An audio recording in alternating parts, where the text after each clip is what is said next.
Fíjense que cuando se realizó la independencia de Brasil, que fue una pelea en realidad familiar, ¿no?, entre padre e hijo, ¿no?, entre parientes, ¿no?, de la corona portuguesa, ¿no?, Brasil no se desmembró en varios países. Al contrario, se convirtió en un imperio, ¿no?, cosa muy diferente a lo que ocurrió por razones históricas, ¿verdad?, en los países de la América española, ¿verdad?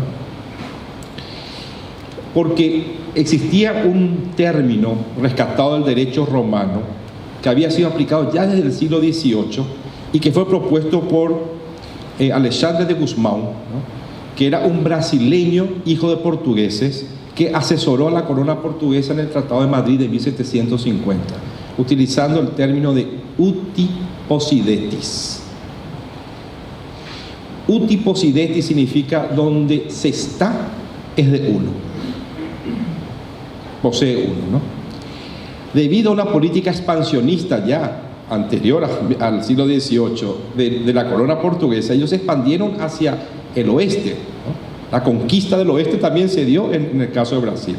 Lo que les detuvo fue básicamente la cordillera andina, ¿no?, donde estaban ahí los intereses españoles, ¿verdad?, y por otro lado la selva amazónica, ¿no?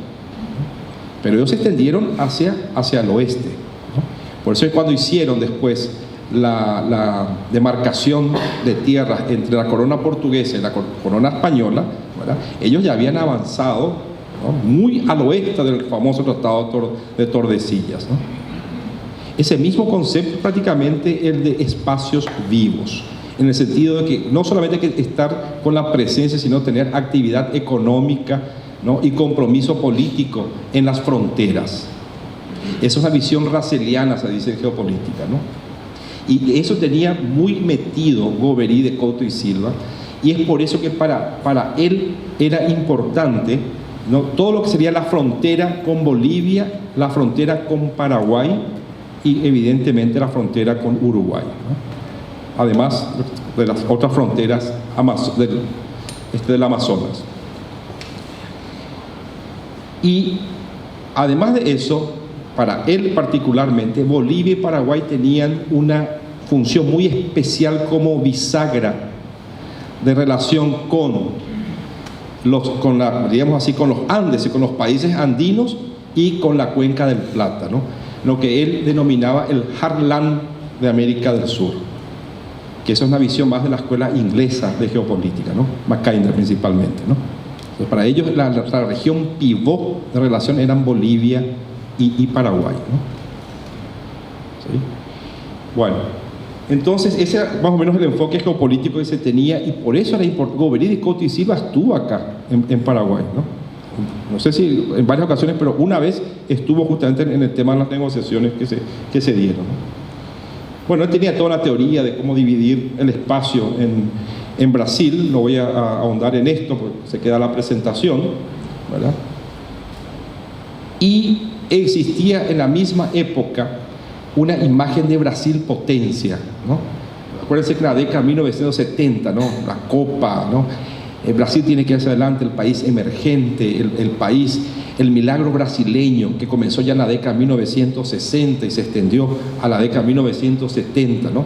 Y tenemos, fíjense lo que dice la revista Bella en su tapa en 1970, que bueno, basta ya de leyendas con relación al Amazonas.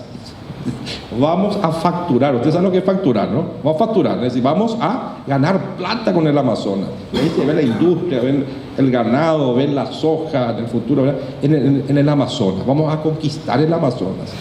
Eso tenía que ver con diríamos así, un enfoque geopolítico del gobierno militar en la época, y mucho que ver con lo que proponía Gobery de Couto y Silva, ¿no?, con Bolivia. No en balde con Bolivia se realizaron negociaciones con el caso de Itaipú, solamente que en el caso de Bolivia la cuestión era el gas natural. Los acuerdos con relación al gas natural ya eran de la misma época de Itaipú, la década de 1970 también. No creamos nosotros que solamente estaban enfocados en nosotros, también en los bolivianos.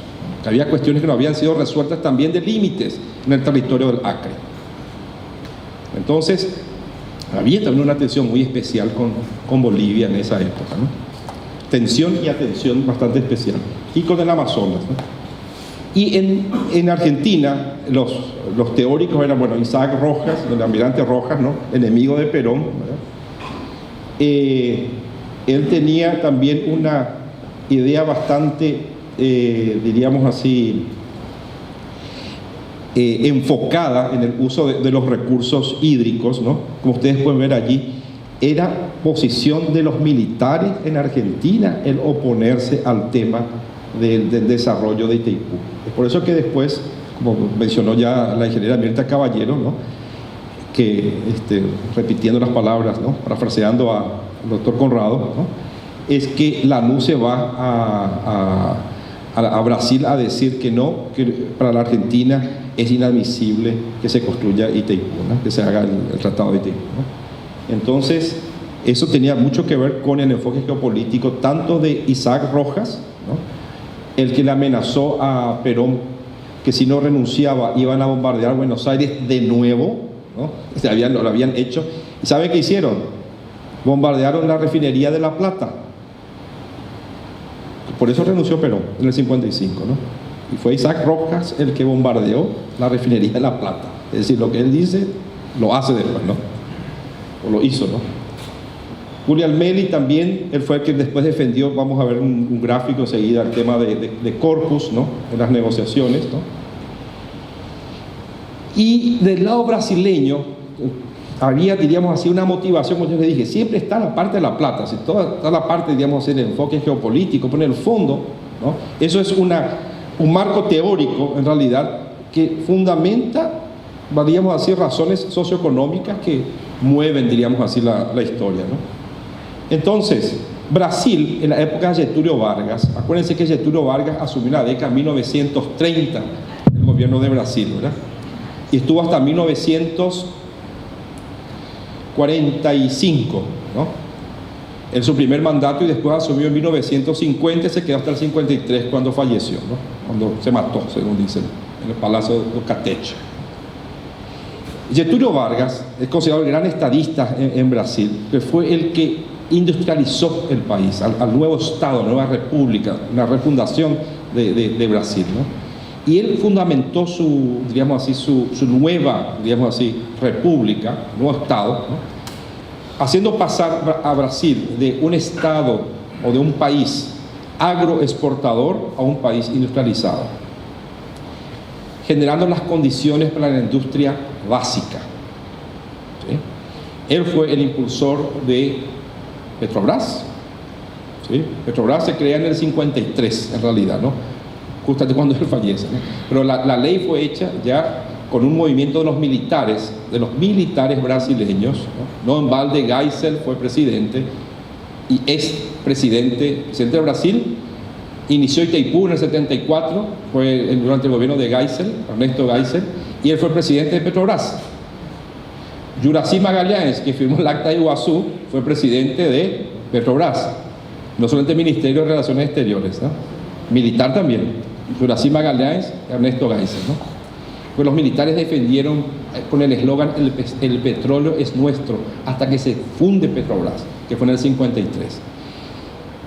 El tema con Electrobras nació en la misma época. Fue Getúlio Vargas el que propuso la ley de Electrobras en la década de 1950, al inicio de la década de 1950. Pero los intereses que había en la época de las concesionarias de electricidad, entre ellas la Light, cuyo presidente era Octavio Marcondes Ferraz, ¿no? Marcondes Ferraz. ¿Se acuerdan del Pablo Afonso? Bueno, Octavio Marcondes Ferraz, ¿no? Había muchos intereses internacionales en esa historia y demoró 10 años de discusión en el Parlamento para crearse la Electrobras. En el 62 recién se crea Electrobras. Pero todas estas industrias básicas para el desarrollo fueron propuestas ya dentro de lo que se llama un modelo, un paradigma keynesiano de desarrollo, desde el punto de vista de teoría económica, y en el marco de lo que sería el enfoque de lo que se denomina en economía de estructuralismo cepalino, con su famoso programa de sustitución de importaciones. ¿Qué significa eso? Brasil exporta materia prima, en aquella época importaba todo, los productos industrializados de Estados Unidos y de otros países, ¿no? De Europa. Entonces, no, tenemos que cambiar los términos de intercambio, es decir, tenemos que producir manufactura y exportar en todo caso industrias, o bien producir lo que nosotros consumimos acá, programa de sustitución de importaciones, PSI. Y eso fue propuesto en CEPAL y lo asimiló muy bien el gobierno de Getúlio Vargas, ¿no?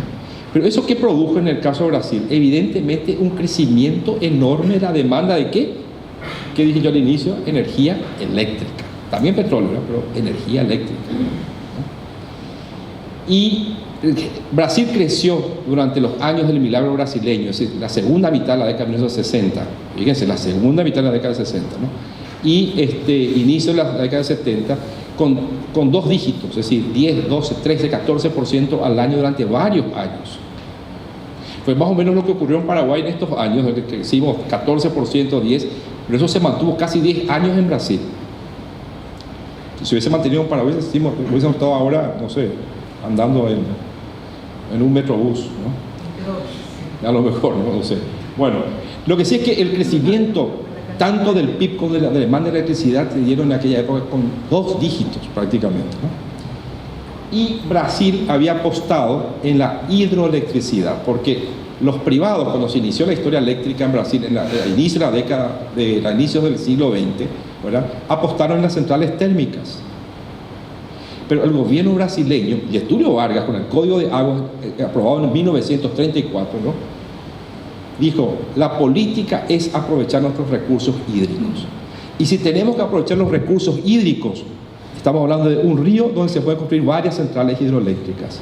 Y ese río pasa por varios estados brasileños. Entonces tiene que ser una empresa estatal de la Unión la que tiene que llevar adelante ese desarrollo. Por eso es que se creó la Electrobras de la Unión, porque ya existían las compañías eléctricas de los estados en aquella época, ¿no? Entonces esa decisión de hacer un desarrollo eléctrico con base en la hidroelectricidad es lo que lleva a la creación de Electrobras.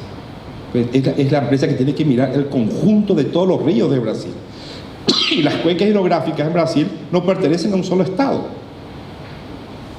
Por eso que Electrobras tiene sentido, ¿no? Y se crea en esa época, ¿no? Tanto así que esa opción por la hidroelectricidad, en el caso de Brasil, se ve en este gráfico, cómo se da el despegue de las centrales hidroeléctricas ya en la segunda mitad de la década de 1960. Y bueno, ¿y qué ocurre? Ocurre que ya los ríos cerca de São Paulo, Río de Janeiro y Belo Horizonte ya estaban prácticamente todos aprovechados en 1960.